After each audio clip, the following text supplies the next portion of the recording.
Bonjour, ici Ernst, jeudi, et de Regina, voici le Radio-Journal de l'Ouest. Comme à tous les 11 novembre, le Canada commémore ceux et celles qui sont tombés au combat au cours d'une mission militaire. Des cérémonies sont organisées partout au pays en ce jour du souvenir. À Ottawa, la gouverneure générale Mary Simon et le premier ministre Justin Trudeau participeront à la cérémonie nationale au monument commémoratif de guerre du Canada. En Colombie-Britannique, la campagne d'immunisation bat son plein. Depuis son lancement le 10 octobre, plus d'1 million de personnes ont été vaccinées. Les autorités de la santé se sont fixées l'objectif de vacciner environ 3 500 000 Britanno-Colombiens. Ceux qui n'ont pas encore été vaccinés sont encouragés à le faire. Les Britanno-Colombiens peuvent recevoir les deux vaccins au même moment, celui contre la grippe et celui contre la COVID-19.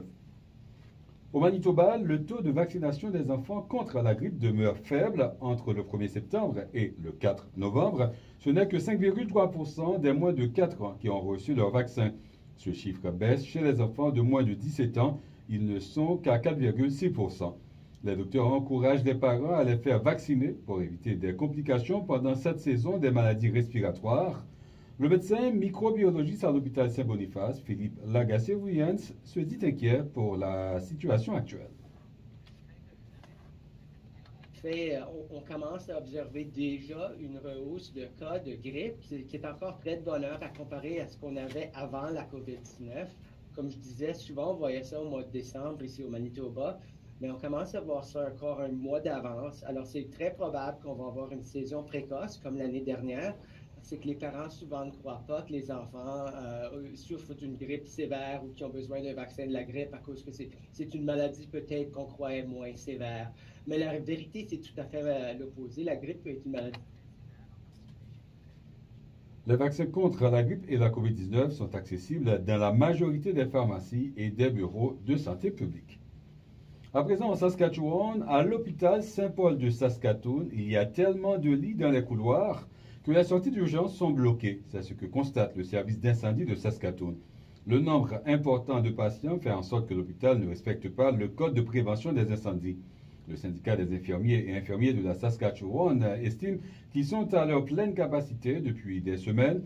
Certains membres du personnel ont même contacté le syndicat pour dire que c'était du jamais vu, même depuis la pandémie.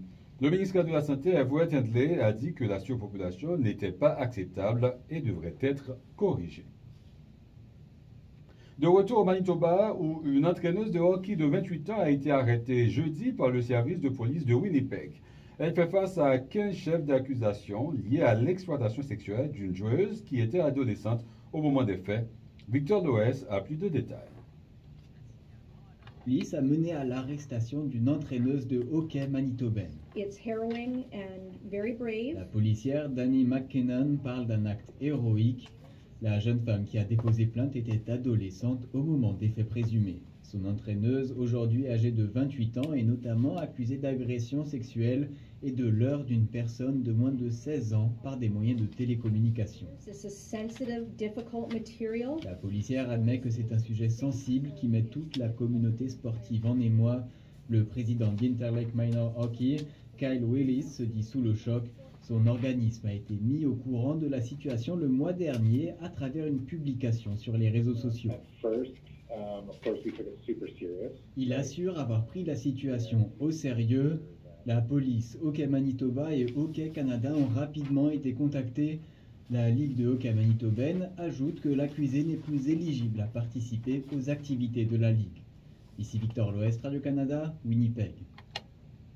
En Colombie-Britannique, le nombre d'oiseaux atteints de la grippe aviaire augmente. Un total de 19 élevages de volailles sont touchés, dont une majorité dans la vallée du Fraser. Près de 4 millions d'oiseaux ont la grippe aviaire en Colombie-Britannique, selon la médecin en chef de la province, la docteure Bonnie Henry. La population doit être vigilante en cette saison de grippe. Elle précise que les personnes qui sont en contact avec des volailles ou des oiseaux sauvages devraient s'assurer d'avoir reçu le vaccin contre la grippe. La chanteuse Shania Twain a remercié ses admirateurs pour leur soutien après l'accident dont a été victime des membres de l'équipe de sa tournée en Saskatchewan. Les membres de l'équipe se rendaient mercredi De Winnipeg à Saskatoon, où l'artiste devait se produire jeudi lorsque l'accident a eu lieu mercredi matin.